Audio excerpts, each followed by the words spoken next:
sekalian, jika ada yang ingin bertanya kepada Ustadz, dipersilakan.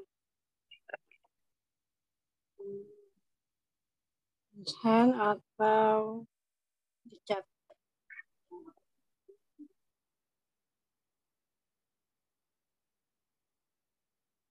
Tentunya belum ada, Ustadz. Kalau pertanyaan dari minggu lalu, boleh Ustadz? Iya, semoga bisa dijawab. Assalamualaikum Ustadz, izin bertanya. Terkait keinginan untuk mendapatkan keturunan sesuai dengan kisah yang kemarin, yang mendekatkan diri kepada Allah, itu suaminya berarti ya Ustadz.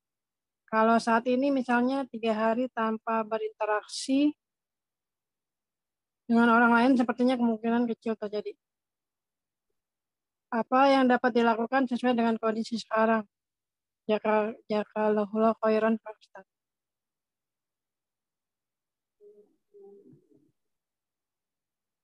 Ya, kalau di surat Maryam memang ya yang dimaksudkan suami istri. Ya. Karena Allah katakan فَأَوْحَى إِلَيْهِمْ أَنْ سَبِّحُوا بُكْرَةً وَعَشِيًّا. Ya, dan itu sudah menjadi uslub Al-Quran ya, uslub Al-Quran. Ketika Allah menyebutkan peran suami, maka itu otomatis peran istri. Ya, walaupun insya Allah Anda kata, wah istrinya nggak siap, ya suaminya aja, ya, insya Allah juga bisa. Tapi kalau pemahaman aslinya dua-dua, Al-Quran ketika menyebut peran suami, itu otomatis ada peran istri. Ya. Ya. Ya. Di dalam surat Thaha misalnya, inna hadza aduwwun laka fala yukhrijannakuma minal jannati. Ya, wahai Adam, ini setan musuhmu. Ya, jangan sampai gara-gara musuhmu ini kamu diusir dari surga ini, kamu berdua. Fala yukhrijannakuma minal jannah. Ya. Nanti kalau kamu diusir fatasqa, kamu sengsara. Giliran sengsara, peran istri nggak disebut. Ya, kalau normalnya kan fatasqayani. Ini menunjukkan memang dalam penyebutan wanita, jika memang tidak perlu disebutkan, maka Allah tidak menyebut.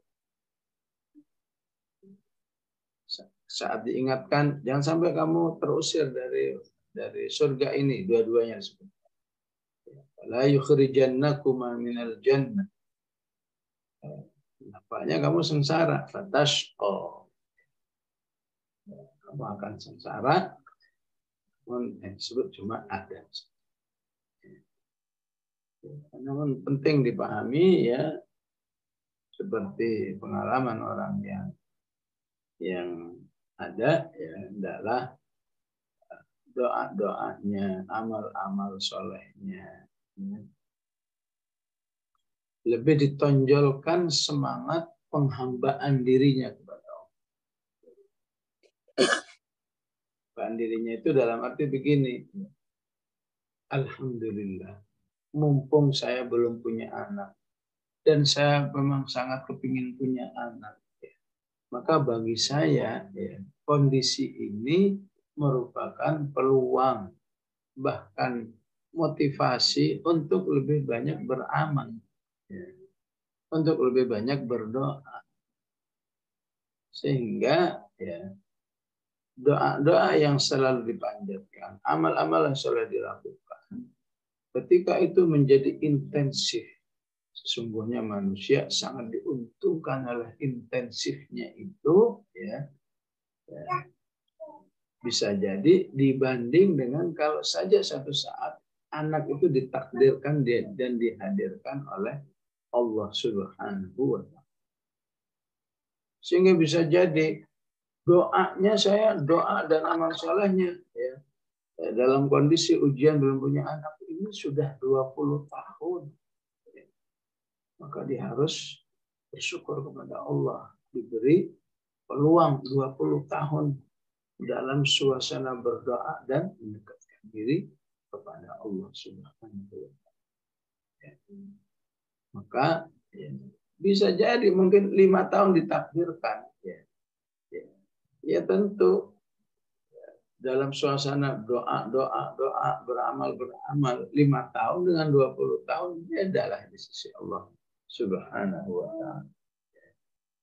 Jadi memang seperti yang diungkapkan oleh Umar radhiyallahu anhu, ketika kamu mengajukan doa karena sebuah hajatmu, sebetulnya keuntungannya lebih kepada kamu jadi terus banyak berdoa, terus banyak ya, beramal soleh demi ya karena ada kondisi yang dia inginkan ataupun yang dia hajatkan.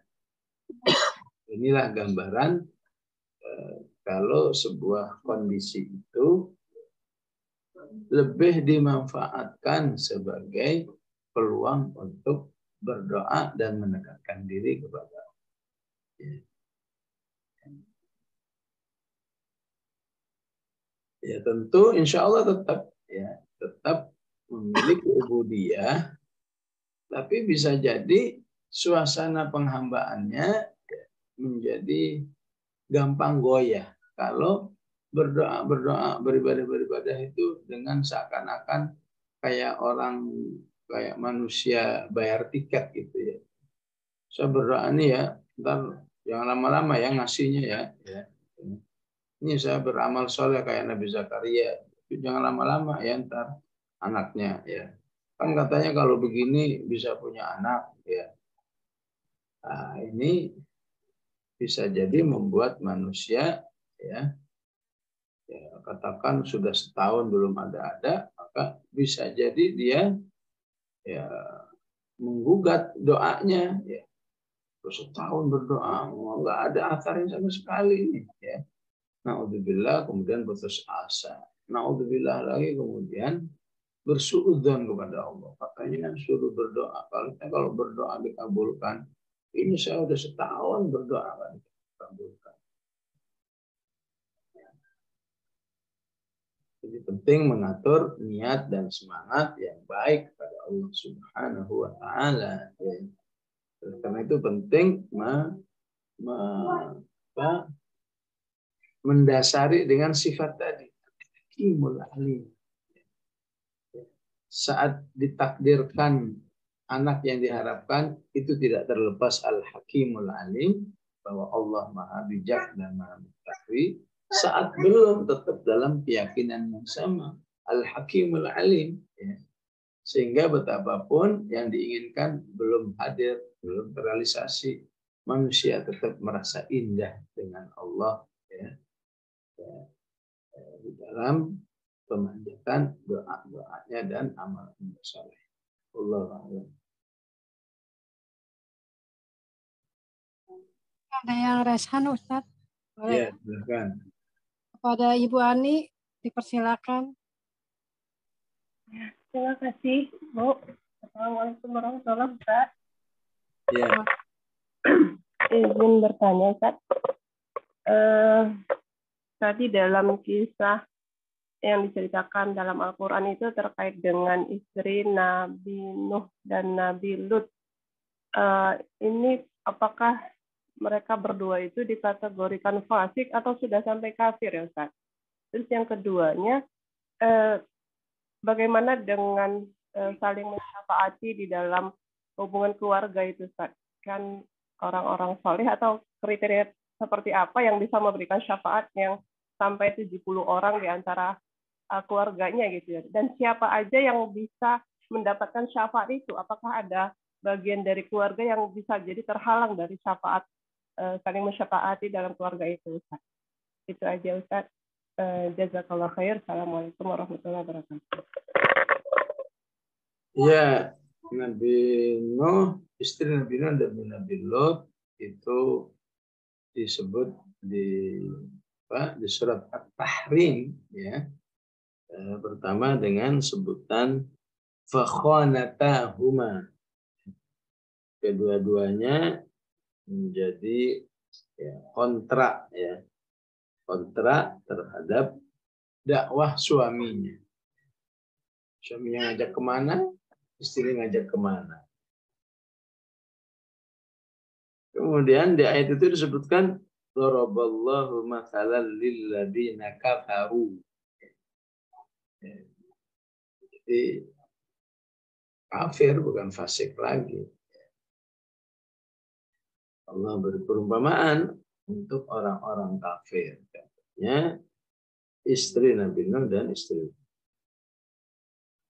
Dan ditutup dengan waqila dukhulan nara ma'ad dakhili. Silahkan kamu dua-duanya masuk neraka. Sama orang-orang yang masuk neraka.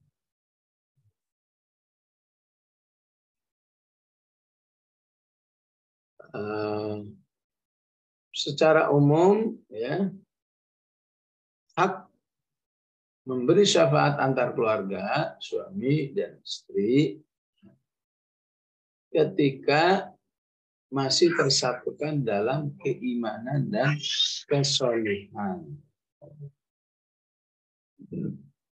Keimanan dan kesolihan.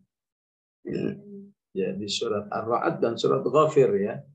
Wa man salaha min abaihim wa azwajihim. Jadi ada kesatuan ya.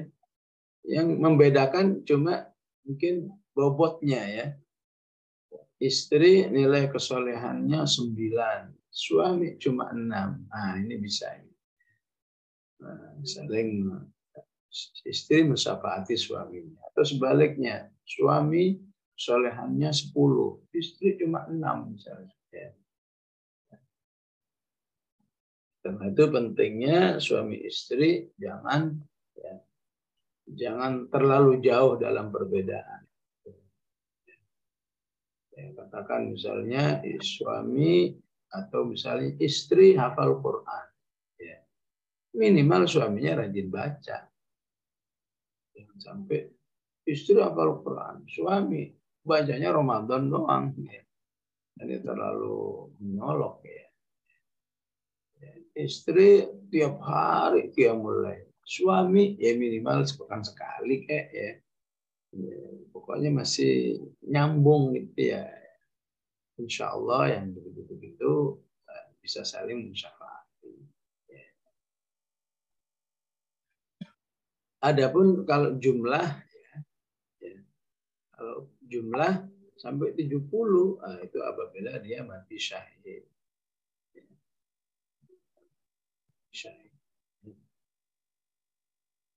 Maka Allah memberi hak untuk nolong keluarga sampai 70, berarti mungkin keponakan, bibi, ya, om semua itu bisa ditolong semua itu ya. Jadi 70 ke atas ke bawah, 70 samping kanan samping kiri. Dalam hadis penghafal Quran itu diberi hak untuk memberi syafaat sampai 10. Ya. 10. Ya Allah alam ya. Realisasinya bagaimana? Walaupun para ulama hadis mengatakan hadis tentang penghafal Quran bisa memberi syafaat, hadisnya baik. Ya, tapi secara hadis-hadis yang lain ya sangat mungkin terjadi ya. Karena besarnya fadilah orang yang Allah.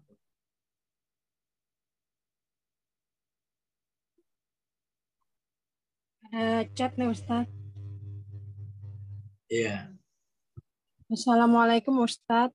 Sehubungan dengan kedatangan grup band Coldplay yang pendukung LGBT, ada beberapa sikap dari Perdana Menteri Malaysia yang merangkul mereka. Bukan Brunei jelas melarang. Di negara kita, para pejabat bahkan dari NU pun mengizinkan. Bagaimana kita menyikapi pada umat yang bingung menghadapi para pemimpin seperti ini? Jazakumullah khairan, Ustaz. Dia penyikapan manusia terhadap sebuah kemungkaran, bahkan penyikapan manusia menilai ini mungkar tidak, itu sangat tergantung ya, pemahaman ataupun wawasan tentang LGBT itu sendiri. Kalau dia menggunakan wawasan Al-Quran, pasti kesimpulannya itu sesuatu yang dibenci oleh Allah. Nah, istilahnya ta'tuna dzukran min al-alamin wa tadharuna ma khalaqa lakum rabbukum min azwajikum bal antum qaumun adun. Mungkin kamu mencintai sesama jenis ya. Binatang ada nggak ada yang cinta sama jenis ya. Sehingga Allah menyebut bal antum qaumun adun. Jenis perbuatan itu sendiri saja secara Al-Quran ya. Apalagi orang-orang yang belajar fikih, wah bisa apa ya, bisa lebih gawat ya. Fikih hukum pelaku homoseksual itu ya, ganas ya, dibawa ke tempat yang tinggi kemudian dilempar. Jadi sadis ya, supaya menjadi pelajaran bagi orang. Nah, kalau sumber-sumber ini sudah tidak diakui, ya bagaimana mungkin orang akan menghasilkan penilaian seperti yang dilakukan dalam Al-Quran dan hadis. Karena itu penting kaum muslimin ya dalam menilai orang itu tidak sekedar jabatannya apa, tidak sekedar organisasinya apa, gitu. Tapi dia ngomong begitu apa dasar? Kalau dasarnya nggak penting lagi, kata Quran itu kan zaman dahulu. Ya. Sekarang udah beda, ya udah ya pasti beda penyikapannya. Di dalam wawasan keislaman itu ada sebuah istilah namanya al-ghazwul fikri. Gerakan pendangkalan terhadap pemikiran kaum muslimin yang pada akhirnya agar kaum muslimin itu memang tidak lagi ya punya komitmen terhadap keislamannya, wabil khusus komitmen Al-Quran dan Sunnah Rasulullah SAW. Jadi memang ya, ada gerakan ini nggak akan berhenti. Ya. Ini al-ghazwul fikr, perang pendangkalan Islam. Ya. Nah, LGBT itu masuk dalam gerakan itu. Jadi dia ingin diakui oleh umat manusia bahwa ini nggak apa-apa, bahwa ya, kami ini juga manusia. Gitu. Ya. Gerakan inilah yang ingin dipaksakan, dicekokkan kepada kaum muslimin, ya. Sampai hal-hal yang nggak ada hubungannya pun dimasukkan. Ya. Katakan main bola. Ya. Sempat-sempatnya di permainan bola pun disosialisasikan. Ini kami ya istilahnya apa, bendera pelangi. Ya. Ini tidak ada lain ya karena memang ya, dia ingin semua manusia mengakui bahwa ini baik-baik aja. Ya. Bahkan di negara lain sampai udah biasa ya laki nikah sama laki, perempuan perempuan, bahkan nikah dengan binatang pun ya. Anehnya di negeri ini sudah terjadi, di Gresik sana sudah ada ya laki-laki nikah sama kambing ya. Dirayakan ya. Alhamdulillah MUI juga sudah turun tangan ya. Tangan dinyatakan ini kesesatan ya. Ini pelecehan agama dan lain sebagainya. Sampai negeri yang mayoritas pun bawah.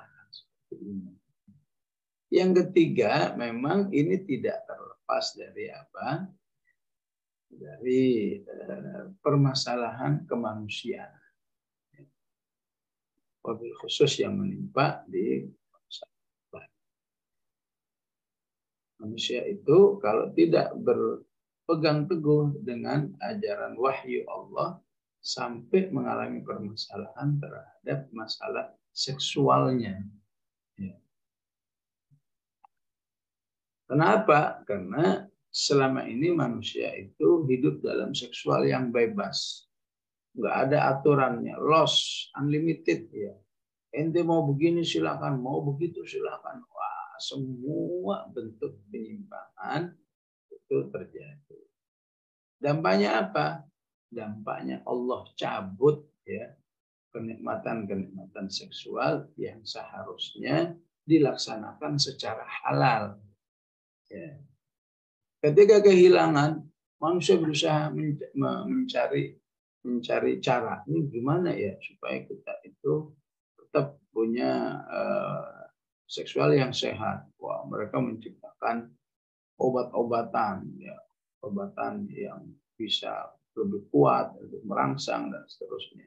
Yang harganya nggak kira-kira, bisa 1 juta, bisa 2 juta. Itu cara manusia untuk mengatasi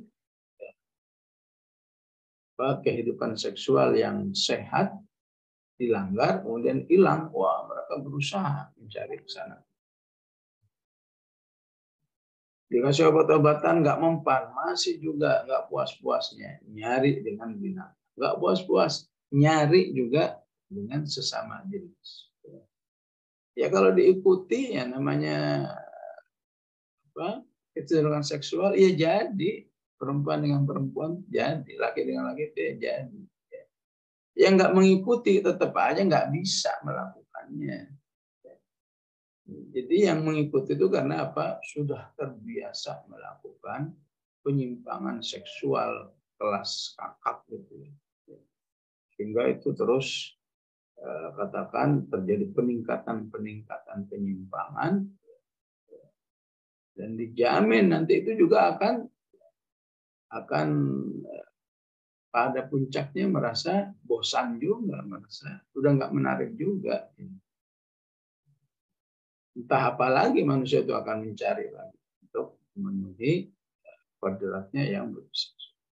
Nah anehnya di negeri-negeri kaum muslimin, ya nggak di Indonesia saja, di negeri-negeri Arab pun juga sudah bergerak itu, ya. Walaupun tidak separah di negeri-negeri ya, seperti di negeri Indonesia ini, ya. Yang aslinya nggak terbiasa dengan penyimpangan seksual itu pun dipaksakan, ya. Ya, kalian juga harus punya kebiasaan begini, ya. Ya, sesama jenis dipaksakan, ya. Dan dibuat opini nggak apa-apa, bisa jadi opininya keren, ya. Bisa jadi opininya kamu bisa dapat rezeki dari kegiatan-kegiatan seperti ini. Padahal aslinya ya tidak dikenal di negeri seperti ini, ya, kehidupan LGBT itu. Ya. Jadi sudah pastikan siapapun, ya, ketika sampai kepada merasa nggak apa-apa, biasa, ya, tidak terlepas dari korban, ya, gerakan Ghazul Fikri itu. Ya. Kalau saja dia beriman kepada Allah dengan baik, ya, tadabbur Al-Quran dengan baik, nggak mungkin lah, ya, nggak mungkin sampai merestui, sama saja dan seterusnya. Ya. Demikian jamaah rahimakumullah bagi kita bagi hari ini. Mohon maaf yang belum terjawab, semoga ke depan bisa. Bismillahirrahmanirrahim. Alhamdulillahirabbil alamin. Allahumma shalli wa sallim ala sayyidina Muhammad wa ala ali sayyidina Muhammad. Allahumma aslih lana dinana alladhi huwa ismatu amrina wa aslih lana dunyana allati fiha ma'ashuna wa aslih lana akhiratana allati ilaiha ma'aduna waj'alil hayata ziyadatan fi kulli khair waj'al lana min kulli syarr. Allahumma inna na'udzu bika min 'adzabi jahannam عذاب القبر من شر فتنة المحيا والممات من شر فتنة المحيا والممات. Kami dari fitnah dari gelombang kehidupan yang membahayakan agama ini, yang membahayakan kehidupan dan membahayakan kematian. Ya Rahman. Dan LGBT sungguhnya termasuk salah satu fitnatul mahya wal mamat, ya, yang ada yang menyadari, ada yang tidak menyadari. Yang tidak menyadari berarti sudah terjatuh dalam fitnah. Ya. Yang masih menyadari, insya Allah termasuk yang dijaga. Sallallahu alaihi Muhammad wa ala alihi wa sallam. Alhamdulillahirabbil alamin. Assalamualaikum warahmatullahi wabarakatuh.